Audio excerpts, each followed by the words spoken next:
कुछ समय पहले की बात है। एक बहुत अमीर महिला बहुत महंगे वस्त्र पहनकर एक मनोचिकित्सक के पास गई।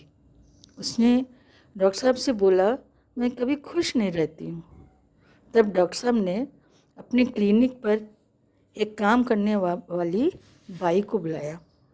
उन्होंने इस महिला से कहा, इससे पूछिए ये कैसे खुश रहती है। उस काम वाली बाई ने बताया, मेरे पति और बेटे दोनों ही इस दुनिया में नहीं हैं। मैं बहुत दुखी रहती थी, कभी मेरे चेहरे पर हंसी नहीं आती थी। एक दिन मैं काम करके घर लौटी, जब दरवाज़ा खोला तब मेरे पीछे पीछे एक बिल्ली भी अंदर आ गई। ठंड भी बहुत थी, इसलिए उसे अंदर आने दिया। उसके लिए फिर मैंने दूध गर्म किया और उसे पीने को दिया। जब वो दूध पी चुकी तब वो मेरे पैरों के पास आकर बैठ गई और मेरे तलवे चाटने लगी। उस दिन मुझे पहली बार हंसी आई और मैं मुस्कुराने लगी। फिर सोचने लगी कि एक बिल्ली को दूध पिलाने से मुझे इतनी खुशी हुई है, तब मैं क्यों न किसी ज़रूरतमंद के लिए कुछ करूं जिससे मुझे खुशी हो।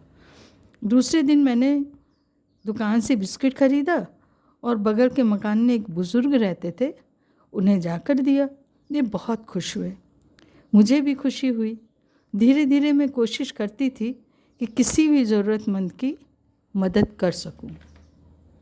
ये सुनकर वो अमीर औरत बोली, मेरे पास सुख के सब साधन हैं, परंतु मैं फिर भी खुश नहीं रहती।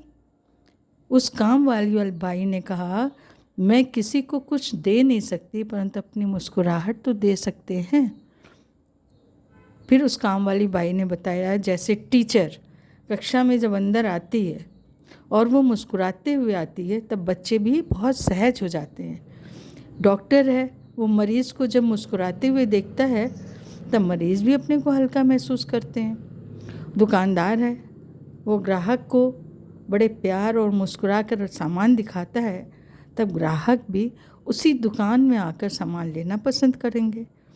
दोस्तों, मुस्कुराहट एक छोटा सा शब्द है, परंतु कितनों को खुश कर देता है।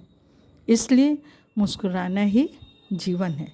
अगर आपको ये कहानी पसंद आए तब लाइक और सब्सक्राइब ज़रूर करें। धन्यवाद।